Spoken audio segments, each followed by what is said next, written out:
हिमानी जी देखिए, समझदार हैं, इसीलिए समझदारी वाले फैसले लिए जाते हैं। हाँ। और जब बात आज उसूलों पर आ जाए तो टकराना भी जरूरी है। हाँ। अगर जिंदा तो जिंदा नजर आना भी जरूरी है।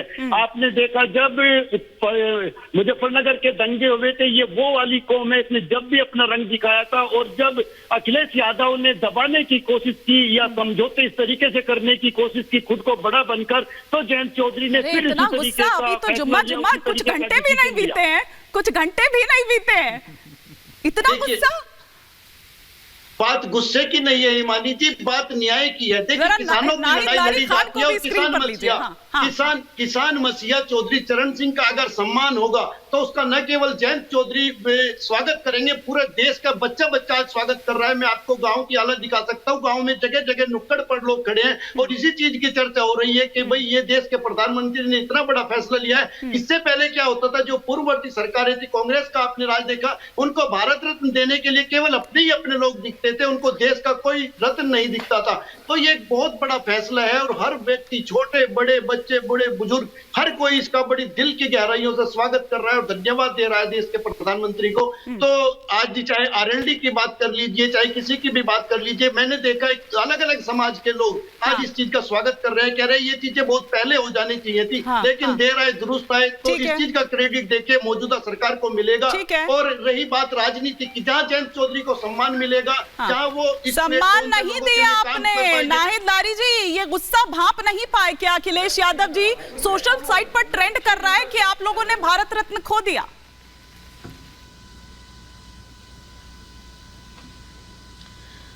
हिमानी जी देखिए, सबसे पहले तो मैं ये कहना चाहूंगी कि किसानों के मसीहा महान नेता, किसानों के मसीहा महान नेता आदरणीय चौधरी चरण सिंह जी को भारत रत्न मिले, इसकी हम समाजवादियों ने मांग लंबे समय से की थी। आज उनको भारत रत्न मिला, इसके लिए धन्यवाद। और साथ ही हम किसान भाइयों को भी बहुत बहुत बधाई देते हैं। और पिछड़े दलितों का बहुत ज्यादा उत्थान, अगर किसी ने उनकी उत्थान की लड़ाई लड़ी सबसे पहले तो आदरणीय चौधरी चरण सिंह जी थे। आदरणीय चौधरी चरण सिंह जी ही ऐसे महान नेता थे जिन्होंने पिछड़े दलितों को राजनीतिक रूप से खड़ा करा। उनका बड़ा योगदान था पिछड़े दलितों को राजनीतिक रूप से खड़ा करने में। आदरणीय कर्पूरी ठाकुर जी को भी उन्होंने सीएम बनाया था, उन्हें भी भारत रत्न मिला। आदरणीय चौधरी चरण सिंह जी को भी भारत रत्न मिला। ये सामाजिक न्याय की जीत है। मैं तो यही कहना चाहती हूँ कि सामाजिक न्याय की जीत है, ये पीडीए की जीत है।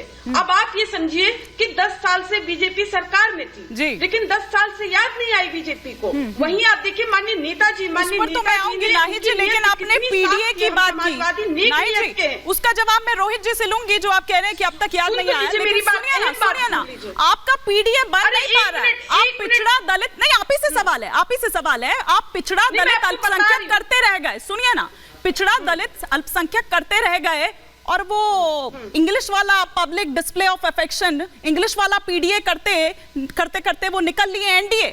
बन नहीं पा रहा है, बन नहीं पा रहा आपका पीडीए। नहीं, ये तो आप लोग बात कर रहे हैं, अभी ऑफिशियली ऐसी कोई बात नहीं हो। अरे वो कह गए ऑफिशियली आज जयंत चौधरी जी सूझबूझ से फैसला लेंगे। तुम आप मुझे मौका तो दीजिए बोलने के लिए, आप मुझे थोड़ा मौका तो दीजिए। अरे हम बहुत सम्मान करते हैं सभी का, आप मुझे मौका दीजिए। आप ये समझिए कि माननीय नेताजी ने आदरणीय चौधरी चरण सिंह जी की विशालतम प्रतिमा विधानसभा में लगाई और यहाँ तक कि सैफई में आदरणीय चौधरी चरण सिंह जी के नाम पर विशाल संस्था। क्यों? क्योंकि समाजवादियों की नीयत साफ है। माननीय नेताजी की नीयत साफ थी, नेक नीयत थी।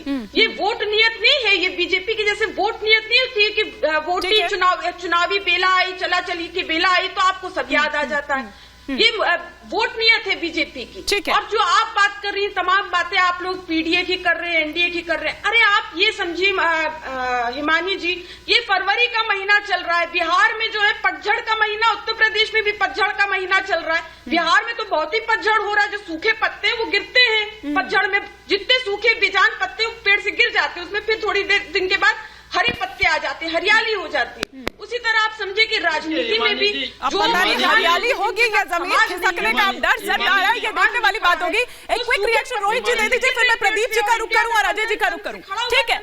नाहिद जी आपकी बात पर रिएक्शन ले रही हूँ क्विक, फिर प्रदीप जी। इंडिया का हरियाली से भरा इंडिया का परचम लहराएगा, चमकते हुए लहराएगा इंडिया का परचम। शुभकामनाएं आपको उसके लिए, शुभकामनाएं। इंडिया बचा है, INDIA बचा है, INDIA बचा है। हिमानी जी जो ये हरियाली की बात कर रही है, आप इंडिया हर तरफ है, इंडिया के लोगों के दिलों में बसता है। INDIA की बात कर रही हूँ, I.N. कई सारे डॉट तो निकल लिए। बैठी बोली थी, हाँ मैं किसी के बीच में नहीं बोली थी हिमानी जी। नहीं, आप ही के सहयोगी जिनको जो आप हरियाली की बात कर रहे हैं, जो आप कह रहे हैं कि ऑफिशियली कुछ नहीं, वही बोल रहे हैं, मैंने कुछ नहीं कहा। संदीप जी RLD के वही कह रहे हैं। हिमानी जी आ रही हूँ संदीप जी, एक एक कर अभी प्रदीप जी और अजय जी का तो एक भी मैं तो ये बता रही हूँ। देखिए इस तरह से नहीं मैं डिबेट कर पाऊंगी, सुनाई नहीं देता है, बीच में इंटरप्ट करते हैं तो बात सुन ले, थोड़ा तसल्ली से सुन ले, फिर जवाब देंगे, सबको मौका मिलेगा। अरे आप ये समझिए कि पीडीए से इतनी थर्राहट है, पीडीए जब से माननीय अखिलेश यादव जी ने पिछड़े दलित आदिवासी अल्पसंख्यक का आह्वान किया, उनकी क्रांति का बिगुल फूका, उसी से तो थर्रा घबरा कर बीजेपी घुटने टेक रही है। नीतीश जी के सामने बीजेपी ने घुटने टेक दिए थर्रा के, घबरा कर पीडीए से। अभी आप कह रही थी, मैंने कहा ना आप हिंदी वाला पीडीए करते रह गए, पिछड़ा दलित अल्पसंख्यक, वो इंग्लिश वाला पीडीए करते करते निकल लिए एनडीए, चट मंगनी पट भी आपको पता भी नहीं चला। रोहित जी क्विक रिएक्शन, फिर मैं प्रदीप जी का रुख करूंगी और अजय जी का रुख करूंगी। अरे तुम आ रही हूँ, मैंने आपको भरपूर समय दिया। आप एक बार एक काउंटर रिएक्शन ले लो जी। रोहित जी के ऑडियो में बहुत दिक्कत है। हाँ जिस प्रकार से देखिए नाहिदा जी इस प्रकार से मुझे लगता है हिमानी जी आप कह रही थी मास्टर स्ट्रोक चला। अरे आप लोग की मजबूरी है, जब कोई कर दे कुछ तो मास्टर स्ट्रोक चला, और नहीं करे तो फिर क्या बोले 10 साल नहीं किया तो बताइए कि फेल थी सरकार इनकी। 10 साल पहले नहीं दिया भारत रत्न तो बताइए फेल थी, अब मास्टर स्ट्रोक चला है तो ठीक है। प्रदीप जी बताएं, रोहित जी के ऑडियो में कुछ प्रॉब्लम आ रही है दोबारा। ठीक अब जवाब तो ले लूं नाइट जी, जवाब तो ले लूं। वो कह रहे हैं कि 10 साल कुछ नहीं किया आपने कामकाज, ये आपके चुनावी स्टंट है, ये हथकंडे आपके वोट पाने के लिए। ठीक है नाइट जी, ठीक है, आप ही का सवाल का जवाब ले रही हूँ। हिमानी जी देखिए, हिमानी जी ये तो आप खुद बता रही हैं। अरे बहन जी बोलने दीजिए। अरे मैडम आपने यही तो कहा, आपने ये नहीं कहा क्या? कर रहा हूँ, दूसरे को भी बोलने दीजिए। सपा वाली बहन जी बोलने दीजिए, आप पूरा हो गया। आप तो खुद आपका चैनल बता रहा है, आपका अरे बहन जी मेरी बारी आ गई है, बहन जी शांत हो जाइए। बता रहे कि जाट लैंड को साधने का प्लान है। हाँ तो मैडम वही तो पूछा, आपका सवाल भी यही था ना, और खुद बता रही है। आप जवाब ले लेती हूँ। बता रहा है। हाँ तो मैम लेकिन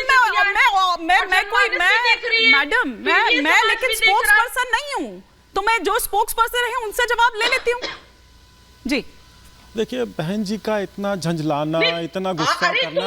अरे बहन जी अभी आप बोल रही थी, अभी आप दुहाई दे रही थी कि बीच में बोलने से डिबेट नहीं होती, और आप फिर टोक रही हैं। यही समाजवादी कैरेक्टर है, जब खुद उनको अवसर होता है तब वो कुछ जनता के लिए करते नहीं, और जब दूसरी पार्टियां, दूसरी सरकारें जनता के लिए करने लगती है तो उनको इसी प्रकार से मिर्ची लगती है। हिमानी जी मैं आता हूं मुद्दे की बात पे। देखिए क्या था कि पूर्ववर्ती कांग्रेस सरकारों ने, कांग्रेस के नेतृत्व वाली सरकारों ने, जिन्होंने 55 वर्षों तक शासन किया, क्या होता था कि अभी रिसेंटली आपने पीडी का नाम सुना होगा। पीडीए वाला नहीं, ये जो अखिलेश जी वाला पीडी नहीं, पीडी एक बड़ा प्राणी है, राहुल जी का बहुत प्रिय है। तो अभी के सिस्टम में वो पीडी है जो उस सिस्टम में फिट होता है, उसको गुडीज मिलती हैं। उसके पहले दूसरे पीडीज हुआ करते थे, सिंबॉलिक दूसरे पीडीज हुआ करते थे, जो उस सिस्टम में फिट होता था या परिवार के काफी करीब होता था, उसको भारत रत्न मिल जाता था। अब दूर क्यों जाना, पिछले 10 यूपीए के शासन के 10 वर्षों के अवार्ड सेरेमनी को आप देख लीजिए, आपको पता लग जाएगा। अब जबकि अनसंग हीरोज को, जिन्होंने वाकई सब कुछ किया, जिन्होंने वाकई रियलिटी में उतारा, उसको अगर अब उसको सम्मान मिल रहा है तो झिझलाने का क्या रास्ता निकालेंगे? लेकिन 70 साल तो गाली है ना कि 70 साल जो भी किया वो बेकार है, ये सरकार ने कुछ नहीं किया। एक बार अजय जी का ओपनिंग कमेंट भी हो जाए। हाँ कंप्लीट कर लीजिए। हाँ देखिए क्या है कि अब चूंकि इस पूरे मामले को राजनीतिक रैप अप करना है, कांग्रेस के पास वो जो ढहा हुआ महल है वो बचा नहीं, आखिरी मंजिल भी गिर गई उसकी।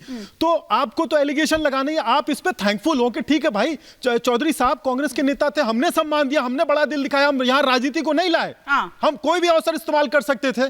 कर्पूरी ठाकुर जी थे या अभी स्वामीनाथन जी थे। ठाकुर जी का नाम मत लीजिए, बिहार में सरकार बदल गई, बिहार में सरकार बदल गई, जैसे ही आपने उनके नाम का ऐलान किया वहां सरकार बदल गई। नहीं चौधरी साहब को कांग्रेस पार्टी ने पीएम बनाया। हाँ, लेकिन आपने उतने सालों में उनको भारत रत्न नहीं दिया। एक बार अजय जी आपने राजा उनको गोपालाचारी को दिया। एक बार जरा आपने चौधरी साहब को भारत रत्न नहीं दिया। लेकिन रमन जी को दिया, भगवान दास जी को दिया, लेकिन उनका अनादर कितना हुआ? विश्वेश्वरैया को दिया, राव जी का अनादर कितना हुआ? ये भी बताया जाए गुरुदेव, ये भी बताइए कि को दिया, नरसिम्हा राव जी का अनादर कितना हुआ? आप सीताराम केसरी जी को दिया, आपने परिवार को छोड़ करके किसका सम्मान किया?